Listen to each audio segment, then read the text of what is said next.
שמע שיר חדש ובנענע. All right, it's a brave new world.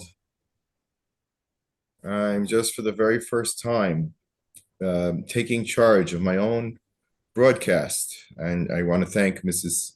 Sarah Leah Leshin for many, many dedicated years of helping me and always continue to help in Shavlanga Gutta Yarm Admei Besim Shana, and be with us in this year for many, many, many, many moons to come. Okay, so welcome everyone. This we are crossing past the 16th of Elul this week. Is a very important and spectacular week, heading to a spectacular Rosh Hashanah. And I want to just outline some thoughts, some ideas. And I'm going to therefore entitle this year, The UN and Uman, the battle of the soul for the soul of Jewish people on Rosh Hashanah of this year. This Rosh Hashanah is a dramatic time, and much is pending on our tefillos, on our tshuva, and on most importantly on the rachamim and tachnunim of Hashem Yisbarach itself, that all the potentials of this tenuous moment come to us for the good. So let me just begin. What am I referring to? Last night, there was a complete lunar eclipse, not the most rare event, but not always visible here in Israel. This one was visible in Israel, was last night. Somehow I missed it. Maybe that's a good thing. And it is also known as a blood moon. And the reason why it's called the blood moon, a yareach, is because the earth completely is positioned in such a way that the sun is being blocked out, and therefore the rays of the sun come from the outer sphere of the sun, because the ball of the sun is blocked. So the outer rays of light, which are red, come around and shine onto the face of the moon, and that's why we see it for a period of time, about an hour or so, as a red moon. This was visible in many parts of the world. And we know that the Gemara in Sukkah, Daf Chavtes, speaks about the idea of likuyim as times of tshuva and tefillah, especially Lubavitcher Rebbe said in his sichos. They noted, of course, the Gemara Brachos doesn't give a bracha for such a incredible astronomical phenomenon. If you see a large red moon and then it disappears right and left, you might think that's unusual, which is unusual. We won't see another one like that for at least 2 years. Then it comes out a couple times a decade, but it's still unusual. It's not the typical. And you might think that a bracha would be assigned to it.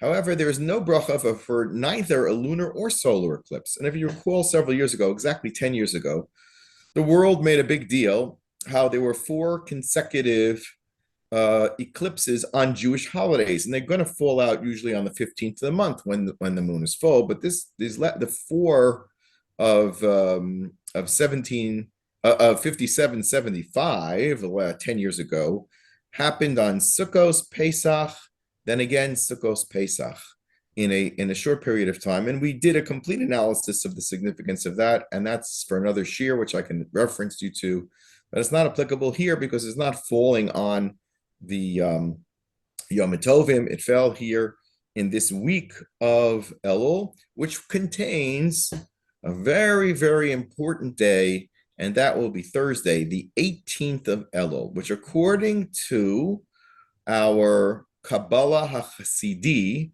particularly in the realm of Chabad, but in others, is considered the, how shall I say, the full force of Rosh Hashanah power begins to unfold, which makes a lot of sense because we're past the 15th of the month, which is the midpoint.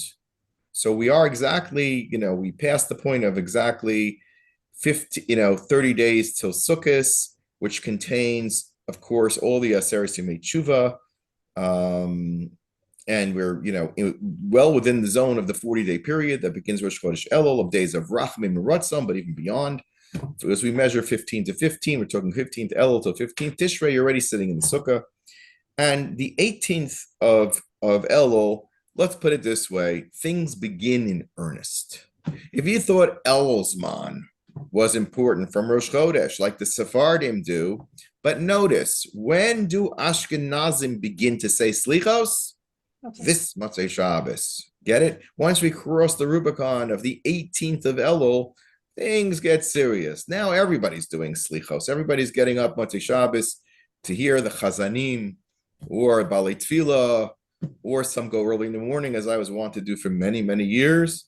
Just get up very early and go to shul for the earliest possible Zman. That's another way to do it. You don't have to go midnight necessarily, which can run rather late in the evening. So things are bearing down towards Rosh Hashanah. We're getting serious. What is the significance of a likui levana at this time? So I want to offer a unique interpretation. Although generally speaking, as the Gemara in Sukkah Chavtes says, we don't look at a striking of the moon from its full power as something positive, neither a solar eclipse. However, there is something here. This moon is also red, and red is a siman of dam, and some compare it to the verse that we say on Haggadah. We quote from Yoel, Ugabe, the Makos that were delivered to the Egyptians. Dam ve'esh v'timros ha'ashan. That's a pasuk in Yoel, and the next pasuk speaks about the moon turning red, and that means that it's a time of judgment, not so much against the Jewish people, but against those associated with perhaps harming the Jewish people, perhaps trying to draw the blood of the Jewish people, Amalek, or I would put it in a novel sense. Everybody knows that the Jewish calendar is lunar solar. By definition, we count our months by Kiddush Levana, by Chodesh HaZelachem Rosh Chadashim. Everybody knows.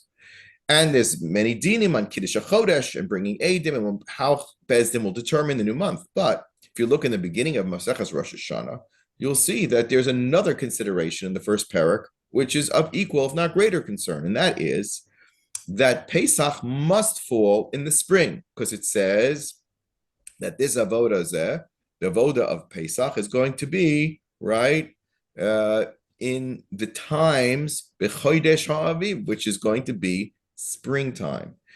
So unlike in the Muslim calendar, which is purely lunar, and therefore their holidays run around the gamut of the year because they can never correct the lunar to the solar calendar. What do I mean? The lunar calendar is shorter than the solar calendar by 11 days plus a portion of a day. So in other words, every solar year, every what we would call lahavdil, the Western or a Christian world, which follows Romans really, he focused on it and championed it, was a solar calendar of 365 days, and you divide those into 12 months. Because everybody knows that the moon goes around once a month, 29 and a half days, let's say.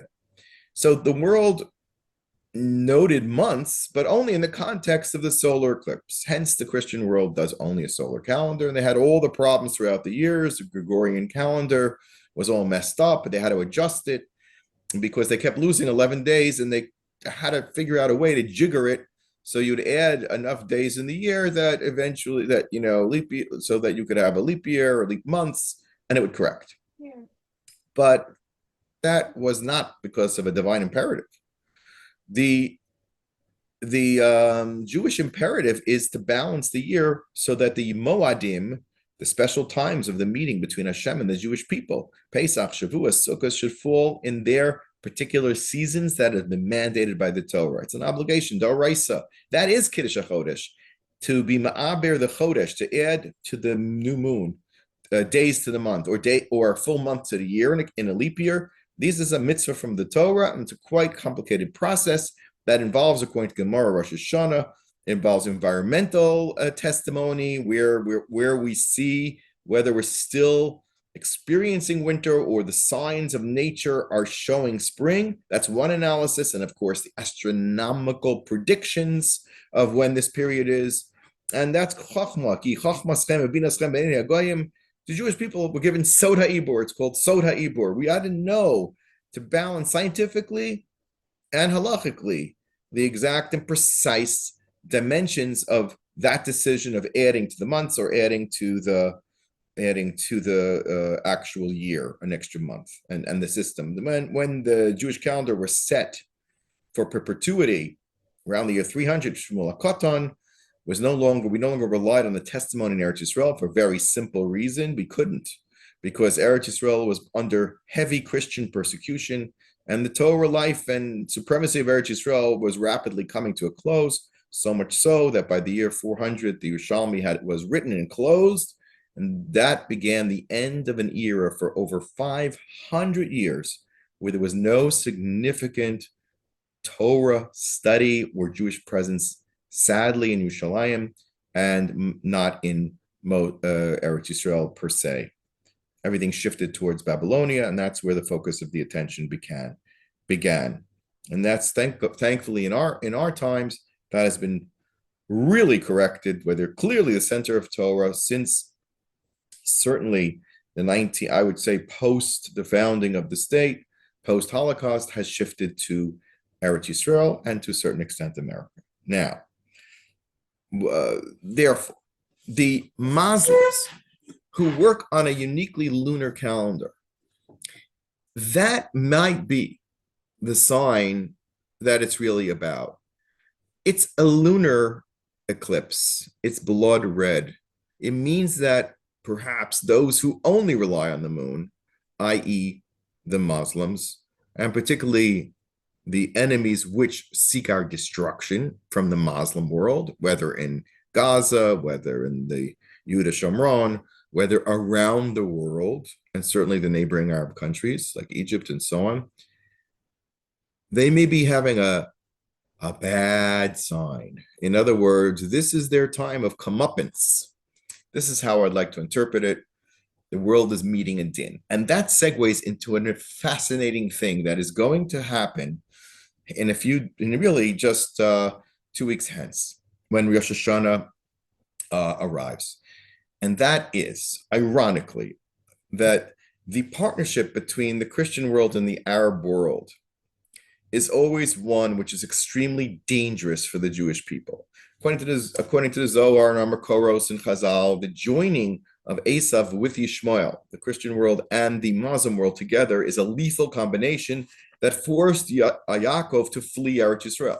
Our greatest threat to Eretz Yisrael is when there's any combination between the forces of Christianity and the forces of Islam that are hostile to Israel. We have no greater sample of this since the founding of the State of Israel. Russia supplied all the weaponry to the Arab nations, and and they were the ones. Originally, France was supportive of Israel, and that was curious why they were, but that's another story. They even helped with the beginning of the nuclear program, and Britain, to a lesser extent, because British were still sore and angry from being booted from Eretz Yisrael by force.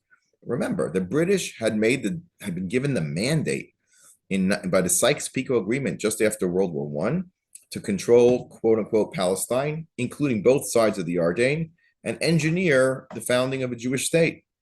Not only did they not do that, but they tried to push it in the direction of a purely Arab state where the Jews would live.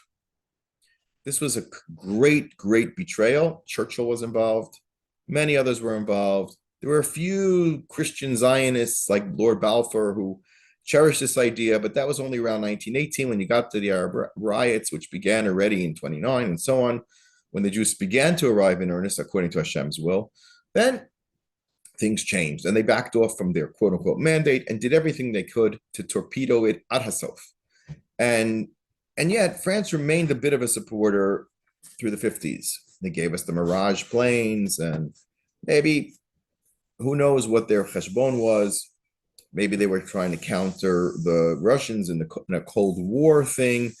A lot has been written about it. Shimon Peres got from the French the original nuclear devices that Israel had, and the know-how and the technology to build it. much to be said about it. It's not for now. But look what has happened. France and Britain, who both have failed us and turned on us in a major way because they are dominated by Islam. The mayor of London is a staunch Islamist, Sadiq Khan. He's an Arab. The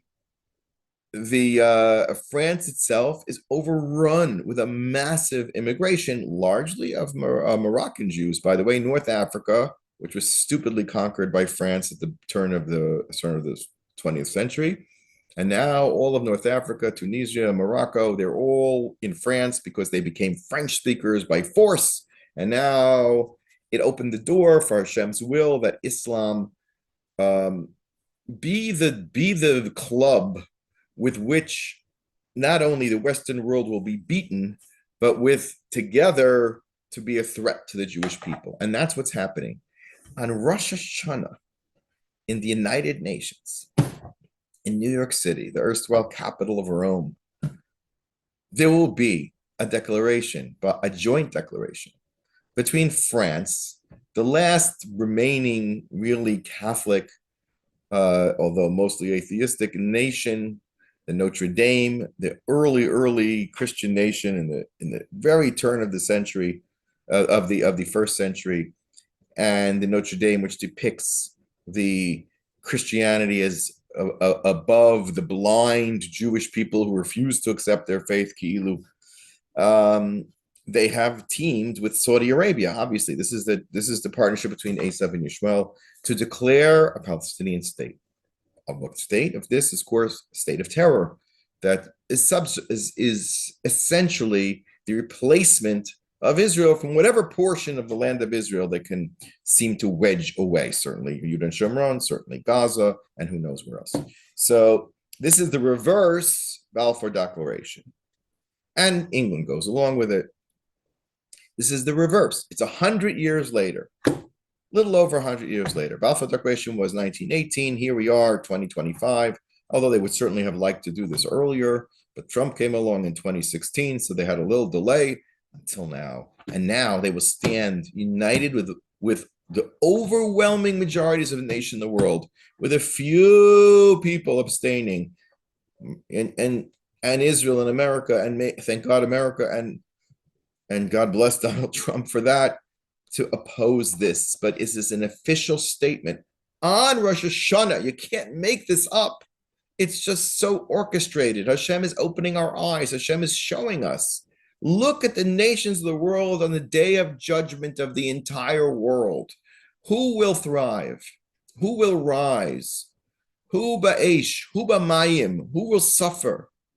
And the nations of the world have the audacity to pick Rosh Hashanah as a day to declare against the will of Hashem, against the Jewish people's connection to the land of Israel, which is the will of God since time immemorial. You can't make this up. I don't think that's a great idea on their part.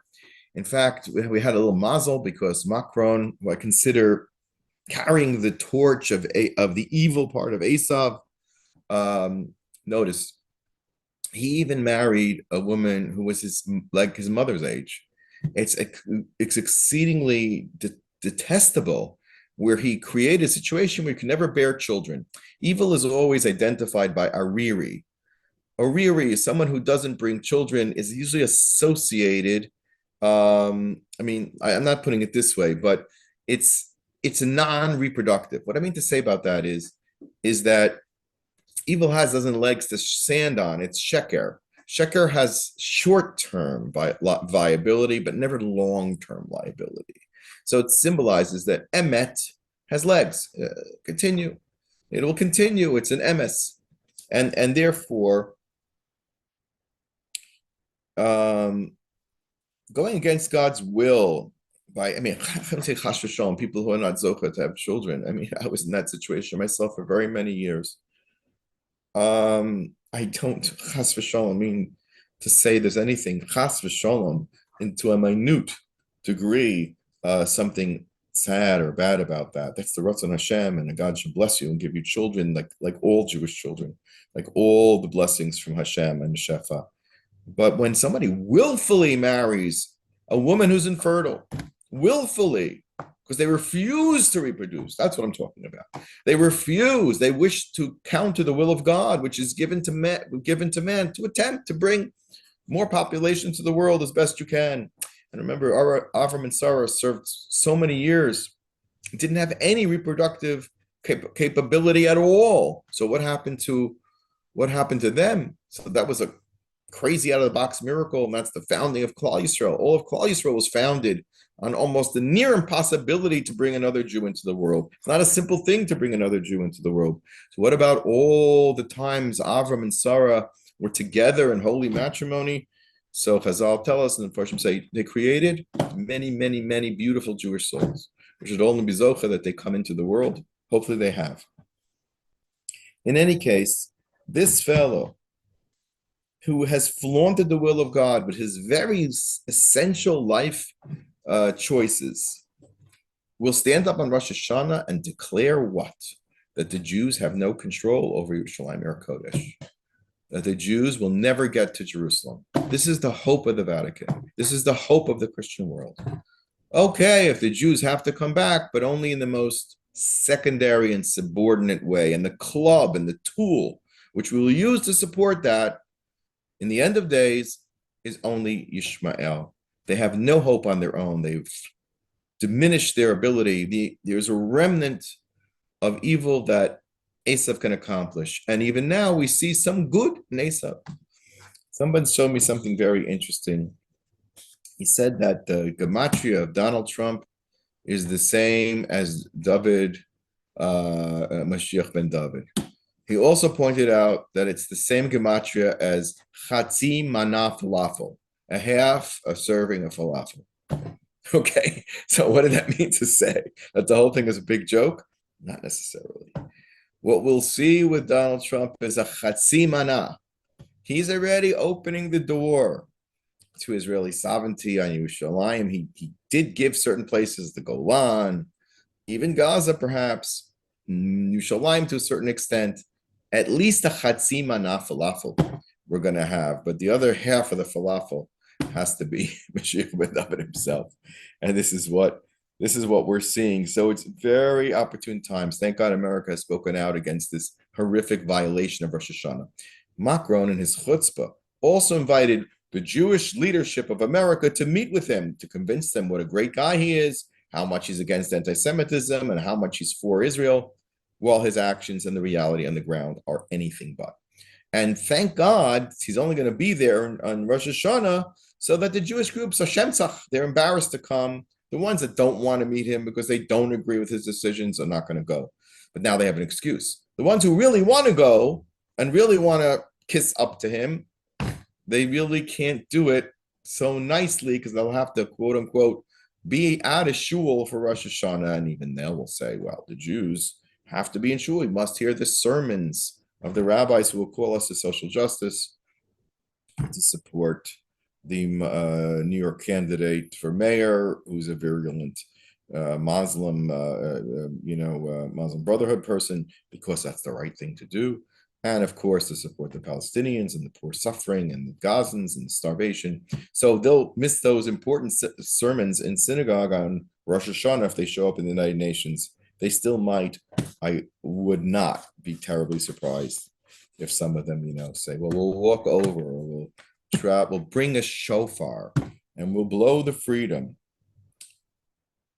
It's unfortunate that our brethren, the Jewish people, have fallen under the spell of these misconceptions. So the clarity of Rosh Hashanah is, look at the United Nations. Hashem is talking to us. Get a grip on what the nations of the world are saying and declaring. Now let Hashem decide. I don't wish will on any person.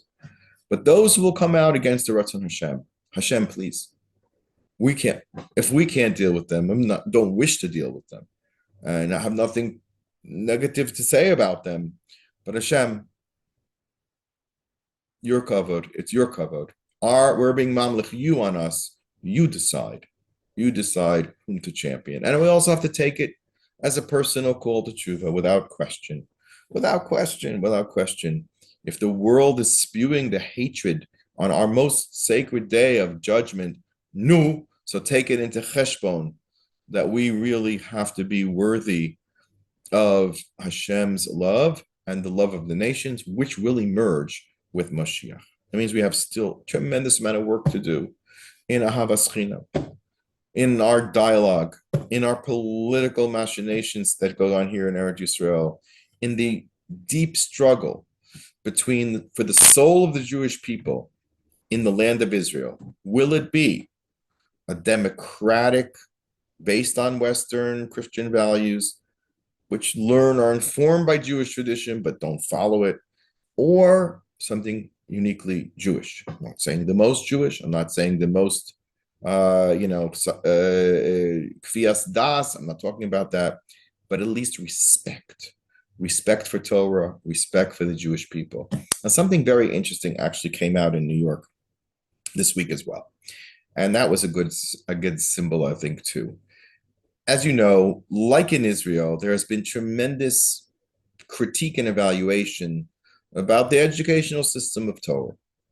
In America, many of the yeshivos, I'm not saying right or wrong, they lost the certification from New York City and New York State to conduct schools. These are Hasidic schools. These are schools where the kids learn basically Limudei Kodesh, and they meet the requirements of the New York State for basic education, equivalent to basic education. So there was a ruling against some 6 schools saying, well, they didn't meet the criterion.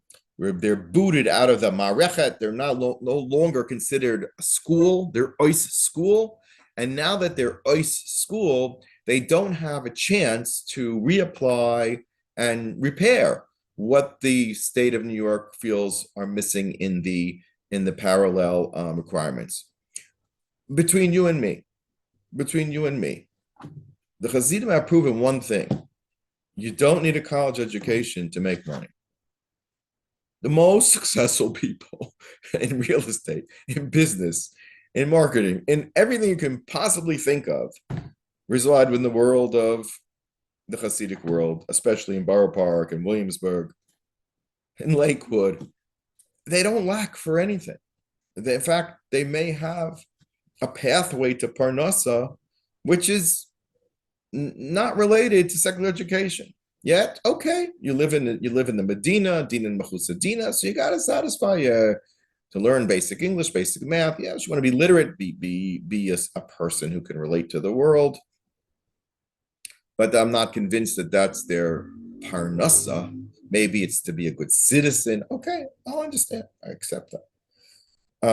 Well, there was a victory that these schools, the United States Supreme Court ruled that they have no right to passel them from being considered a school, and therefore they're open to the process of creating a corrective thing through exams, through other techniques to bring them in line with the decision. So instead of being closed for Rosh Hashanah, which they would have been, with no way of repairing it, because they'd have to start from scratch to even organize as a school. Now they're considered schools with a tikkun. This should be a sign of chesed. I want to make a note, and this is a very tragic thing happened today, but also it says something very, very part of this entering the Syria, I call it entering the Rosh Hashanah zone. We're in the Rosh Hashanah zone. Okay, what happens now is amplified. What happens now is prescient, is symbolic, is predictive. It's Rosh Hashanah. We make Simonim Milsa. We want positive things. And one thing that happened today, that there was this horrific, egregious, evil attack, Nebuch, in a frum zone in Yerushalayim, the Romema Junction, in which I believe several, well, maybe 5, Karbonos, and they all were from that area, which was a heavily Haredi area. So it's wish for a Fuah Shlema for Tova Gittel, Bas Miriam Shoshana, who were in our 8th month of her first pregnancy. Yaakov Chaim ben Tamar Ibon, Rosh Yeshivas, Meor HaTorah, and many others. They should all have Refuah Shlema B'Karov. And that would have been a far more murderous attack, although it did significant damage, if there hadn't been a Haredi officer from the newly formed Hashmonaim Brigade who took out his gun, emptied his gun, and killed the two terrorists, the driver and the terrorist who was shooting. And along with another fellow who had a license for a gun that he from his grandfather, because it was hard to get licenses. Israel is very, very restrictive, is very restrictive. But Ben Gvir, who is now the minister, said Jews need guns to protect themselves. They need guns. You can't handcuff them and not allow them to defend themselves. And these young men, these two fellows, one who had a gun because he was in the army, one because he had been grandfathered in, literally from his grandfather who had some sort of gun license, they saved it from being a further tragedy, because who knows how many people might have lost their lives and been wounded.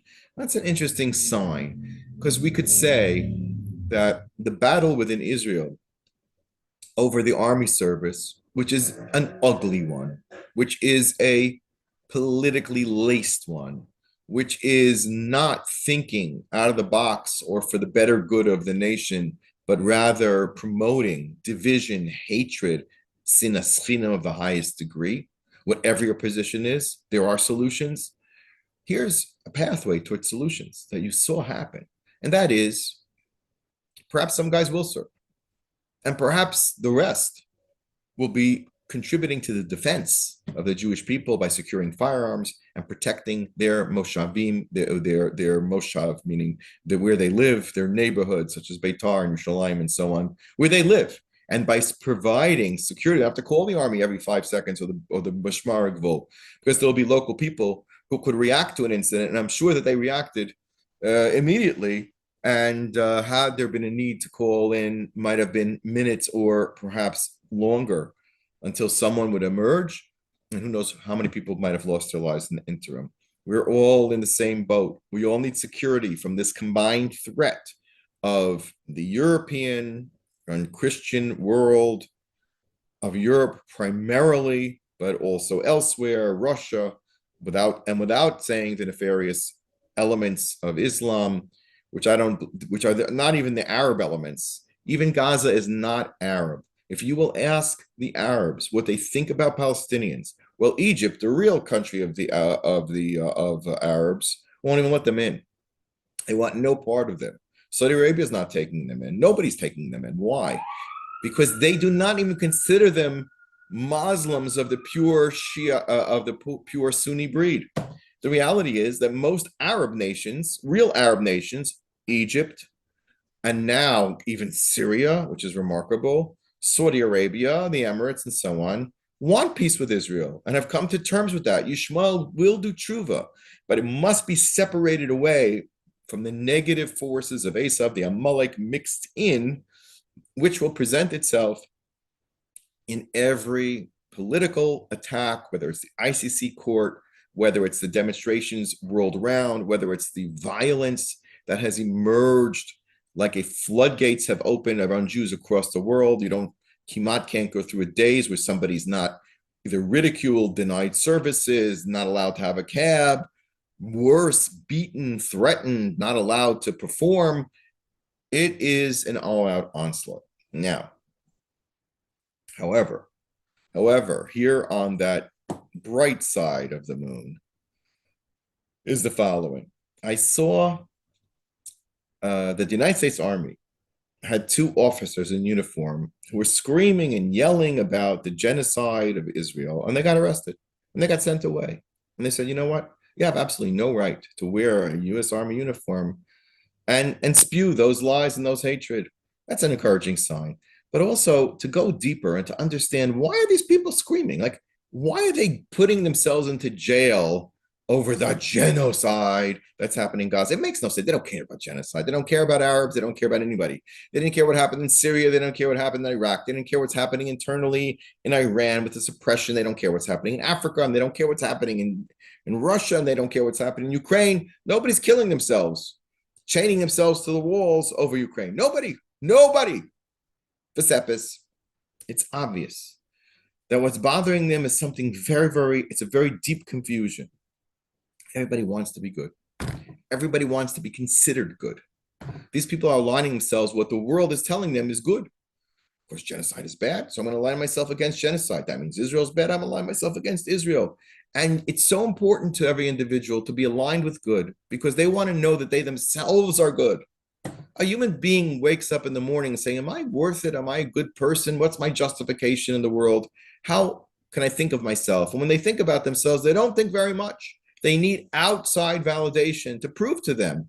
That's a weakly, morally developed person, which we all are in our generation, very weak.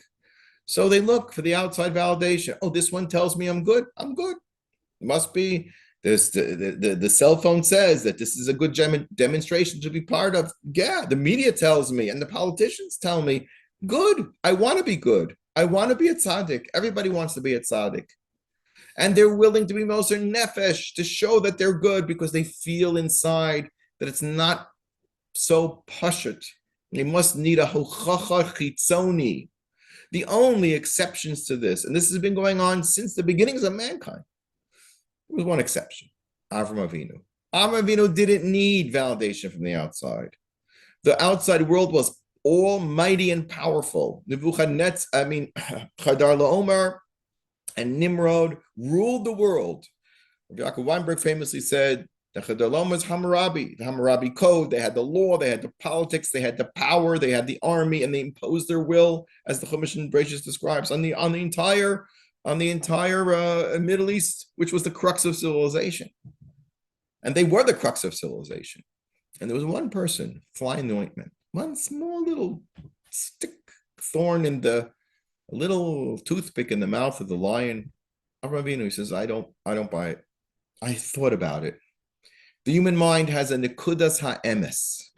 There is a perspective of truth that we never lose against all odds. And if we are interested in being close to the truth and Hashem, we develop our nekudas ha'emes, which means our free will, and we say, wait a minute, let me think on my own. Let me think logically. Let me think given the human intellect that Hashem gave me, for what purpose? So that I would have free will to choose to align myself with God. That's the only reason we have human intellect. Human intellect is inherently flawed. We can just like a machine. We can justify anything. Hitler thought he was right. Everybody thinks they're right. Russia thought they're right. To persecute, Stalin thought he's right. Everybody thinks they're right.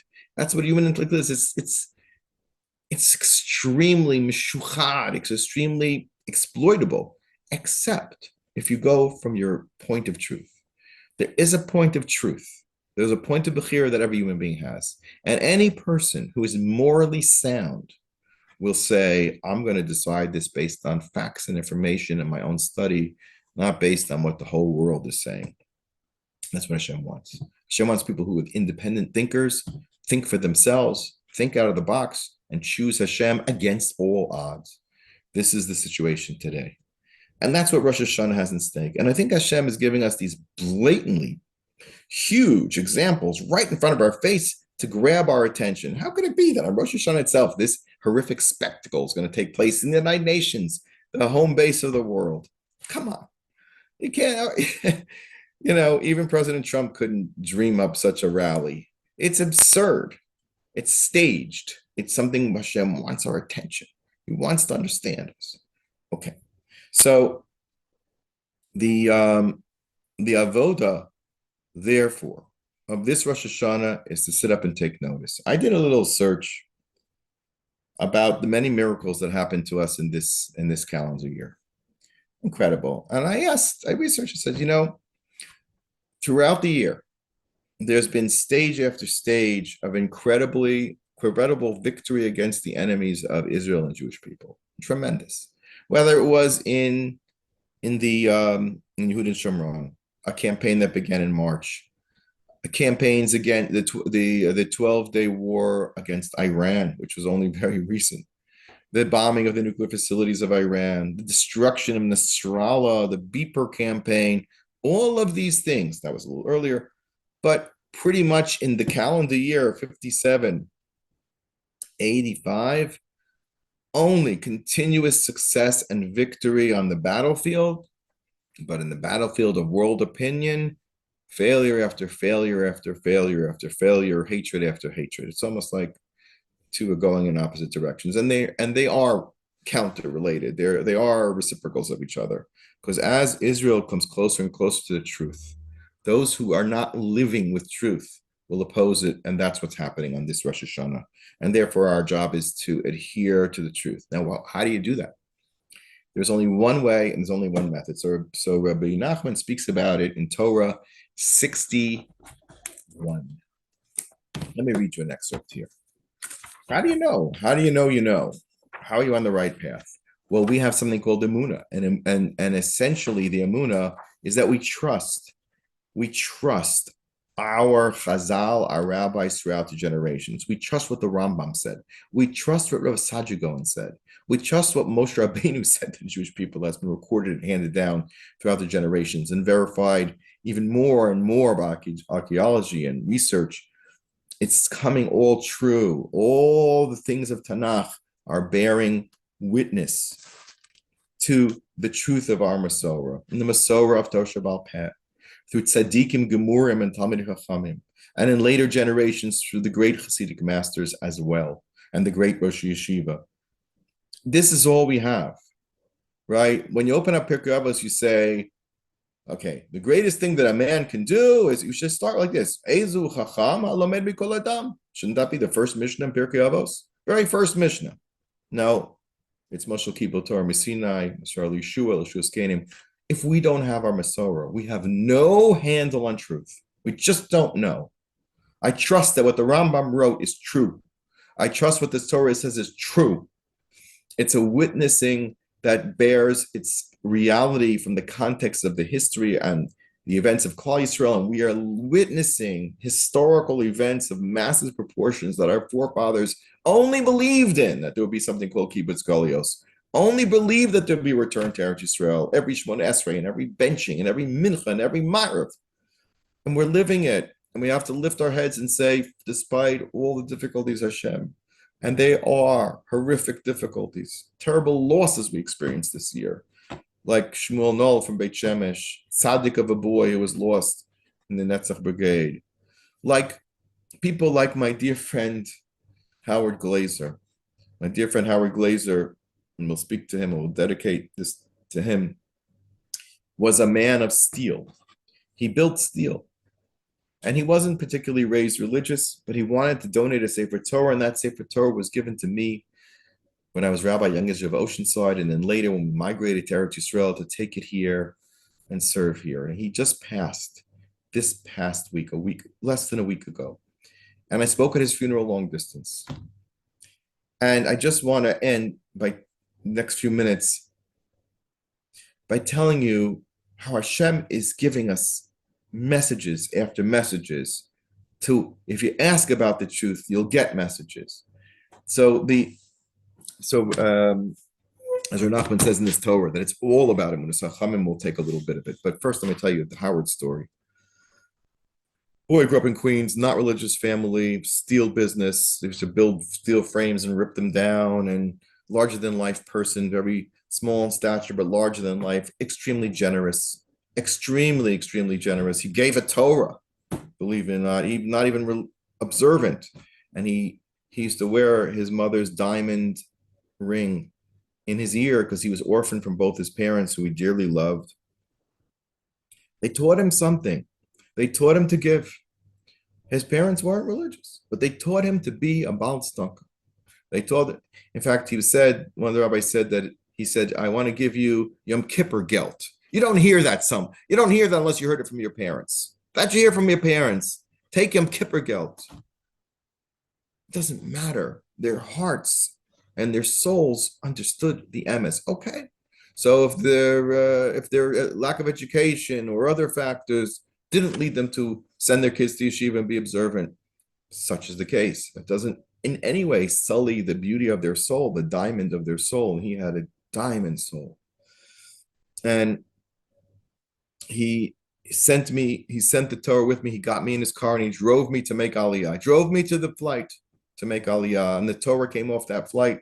Beautiful Torah that we have and still have so many hopes and dreams of how much it can help people. But one thing I will tell you, this Torah, after the funeral, I said to myself, well, maybe I should send the Torah back to America.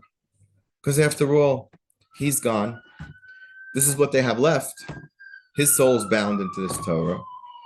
Although the soul of my first Rebbitzin, Leah Shalom, who was a wonderful, wonderful Rebbitzin, a young of Oceanside, infected hundreds and hundreds of people with her chesed and everything that she did. It's also bound in that Sefer Torah because she passed away in that year, and it was written both in the names of her and of Solomon and Ruth Glazer, Howie's parents. I said, maybe it's time that I go back to the family. They go there, live out in Long Island, and there's Chabad taking care of them. And I even helped arrange the Chabad should be taking care of their needs since I made Aliyah, their Yiddish needs, their Jewish needs. And that was very important to them. And I said to myself, and I heard the Levaya from the Chabad emissary that was close to him, that he asked him for help to put tables in 770. 770 has a lot of Bachrim, Lubavitch headquarters in Crown Heights. How he's not a Chabadnik, but he's a generous man. And when the rabbi asked him, we need tables for 770, he stopped his steel business and made his whole crew build steel tables, which now adorn the sanctuary of 770. He was a man of steel. He gave support to Torah. He wanted big things, beautiful things. When he made his son's bar mitzvah, he said, I want to show you, Rabbi, I did something for my son to make him happy. I want to make my kid happy. How did he make him happy? He got him an elephant to ride into the room on his bar mitzvah, first bar mitzvah. He entered Barnum and Bailey Circus into some glatt kosher party hall out in Long Island on an elephant. Okay, that's who Howard Glazer, Yochanan Ben, Shlomo Baruch Pero. And there were two great mitzvahs he always did with me. One was Simchas Torah. The family was always invited to our Shmini Atzeres Suda, the last Suda in America that you sit in the Sukkah, eve of Simchas Torah. And it was one of those Shmini Atzeres Simchas Torahs that he announced he wants me to help him write a Torah for his parents. We came to Eretz Yisrael. We started the Torah in Bnei Brak. We finished it at Young Israel of Oceanside, Long Island. And I said I had a tragedy that year. And we all wrapped it up into one Torah. And it was at Young Israel of Oceanside with me when I was the Rav there. When I left and eventually made Aliyah, he said, Rabbi, you go with the Torah. I gave it to you. Go, take it. Go, do good. Go, do Jewish. And he would always come to the Simchas Torah celebrations at Young Israel of Oceanside, where I made a point to invite all the Jews, not the Orthodox Jews, not the conservative Jews. I've used labels. I said every Jew in this community, and I reached out to every type of Jew and their leadership. And I said, I did it with a Hadracha from David Feinstein. It was done properly. Everybody came. And it was a massive celebration of Torah outside with the whole community, something I had done in Manhattan, and it carried over into Long Island where I was the Rav. And that was that Torah, very big. And when the World Trade Center was attacked, he and his steel crew were the first people down there, ripping down the buildings. And he had pictures he showed me of the carnage. Maybe this was curtailed his life because he was there at that dangerous time. But there was one more mitzvah that we did together, which was Purim. I would always do, and I still do, a Matanas Lavyonim campaign together with Torah Das Yeshiva, from which I got smicha. And we'd bring all the money to Rapam and later the subsequent Rosh Yeshivas, my illustrious Rabbi, and they would give out the money. We had no idea where the money went. I still don't know where the money goes. Every year, every single year, tens of thousands of dollars. And the person would come and count up the dollar bills and the $5 bills and the checks and the singles. The count up to the grand total, like a telethon, was Howard Glazer and his wife, Lauren, she should be blessed, the Bab L'chaim. They were not part of my synagogue, but they were part of my soul. And they were part of Rapam's soul. And he asked one Purim for a child, for a third child. And that daughter today is 23 years old. And she donated a kidney to her father 1 week before he passed away. And it was mentioned that the Levaya and the family asked me, said, Rabbi, how could it be? She donated a kidney 1 week, and this is Hashem's will, and he passed away a week later. How do you explain that? So I said, All we could say it's Hashem's will, and it's for the best. But the Chabad rabbi had a good chap. He said, Howie taught his family to be ultimate givers. He made sure before he left that they were transformed from regular people to ultimate givers. You give away a kidney, you give away your life. And they followed in his footsteps. They're following in his footsteps. So I felt guilty. And I said, give them back their Torah. This is what they have in Yiddishkeit. What do I need it for? I have plenty of svarim. I can give a shear. What do I need a Torah for? But this is what happened. The Shabbos, this past Shabbos, which was the end of his Shiva, in Shul, I was on my way to Shul. I was actually in the mikvah, but that's another part. And I was approached by my neighbor, and he says, Rabbi Schwartz, we need to make an emergency minyan this morning. Well, what's going on? There's a boy that needs an offer. A boy who might be a little bit, I don't know, estranged from, I don't know. Whatever the circumstances is, there was no offer for arranged from him. His father said to me, you have to have an aliyah. He says, can we make a minyan in your house with your Torah? And in came streaming all these people. And I bought a brand new tallis with a mantle that the Torah that my wife had given me 25 years ago when we first got married. And it was the first time I'm wearing it I had it refurbished and cleaned in America. It was brought back by my son, by Elul. I'm putting a tallis on, and the first thing that I did was say a bracha, and I said a kaddish for Howard Glazer in that tallis. This was this past Shabbos morning. And it was that tallis that like an hour or two later, would be worn by the chassan, who didn't have an offer. And my wife pulled together this beautiful kiddush, and we danced and we sang. And I said, it reminded me of another thing.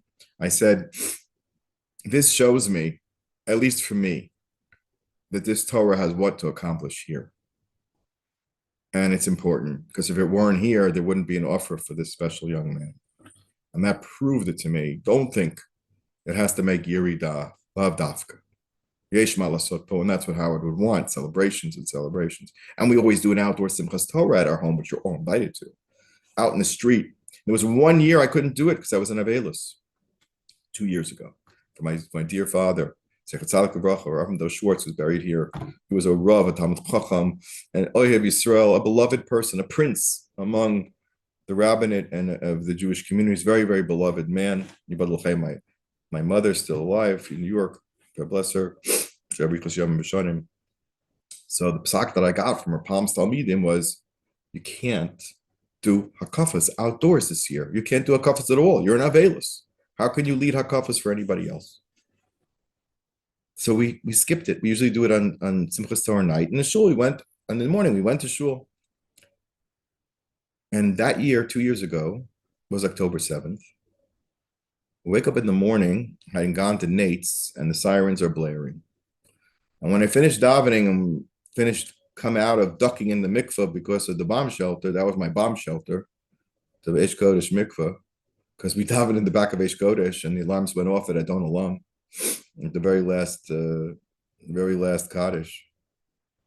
And I came home, and my wife said to me, and my daughter-in-law said, but our kids have been looking forward to Simchas Torah for the longest time. They have their flags and their Torahs, and they're so excited, and they have to have Kol Hanarim and the candies and the Aliyah, and you must have it. We're going to go to shul. My wife said, absolutely. Are you no way going to shul? There's sirens every 5 minutes. Abshara came out. My son Akiva was also helpful. He said, so we'll make it here. So we'll make Simchas Torah here. We'll gather all the children on the block, including our own, and maybe some teenagers who don't usually go to shul. And we even had a minyan. I gave Chassan Torah to a young man who, let's put it this way, needed chizuk. And he became Chassan Torah. I was on the sidelines because I was in Avelus. I was just orchestrating. It was one of the most joyous Simchas Torahs I had ever experienced. Just to see the little kids who were so happy under the fire, under the bombs, they're being heaved upon us by the murderers and rapists of Gaza. On that day, the Torah would not be denied its Simchas Torah. I said, this Sefer Torah wanted its Simchas Torah. Under any circumstances, it was meant to have it. It has a role to play. We all have a role to play, to be masameach each other b'simchas Torah. That is the message. Our Simchas Torah should be turned in this year from Avelus to Simcha 2 years later, and we should see Bezos Hashem the great victory of Klal Yisrael. What's the victory? Peace among ourselves, peace with the Torah, and then of course that we will be blessed with the ultimate blessing of Shalom. That's what we want. Just want to end with one word from Rabbi Nachman. He says, so what are you going to do that? How are you going to do all this? How are you going to maintain your sanity in a world which yells at you that you're a person committing the worst and most heinous crimes? You are genocidal. All Jews are genocidal maniacs, destroying babies as the world yells and yells and yells, and they'll yell in the UN and they'll yell in the International Criminal Court and they yell in every body politic you can imagine. And that people are yelling at our government from inside the government of Israel and from in the state of Israel nonstop. Who can stand under such a cacophony and all the attacks between religious and not religious and everything else? Tel Aviv is allowing davening on Rosh Hashanah. I was very proud. Tel Aviv is allowing davening this Rosh Hashanah. Not like 2 years ago when they didn't allow Yom Kippur gatherings. This rays of light. This attack this morning showed the importance of the Haredi community, at least to protect their own communities. That's their role.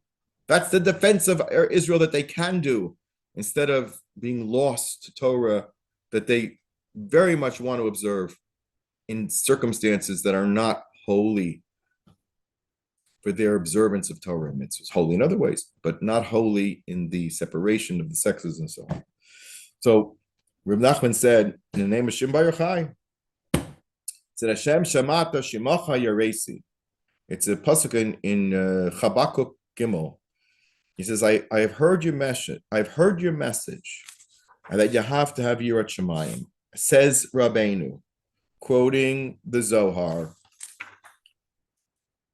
Okay. A trust, he says, this is the words of Nachman, through faith in our sages, we can bring our justice to light, our mishpat to light. That's the center pillar of truth. And that's our only way. Stay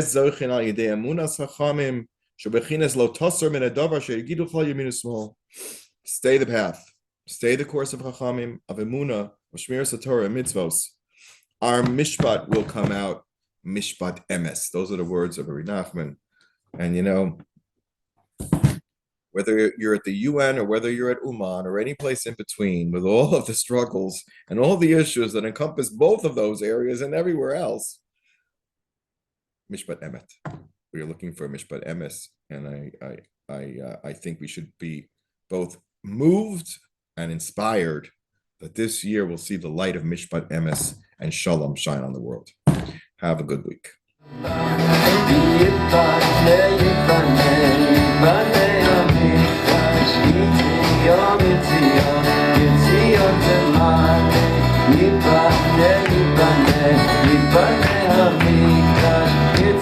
YIBONEH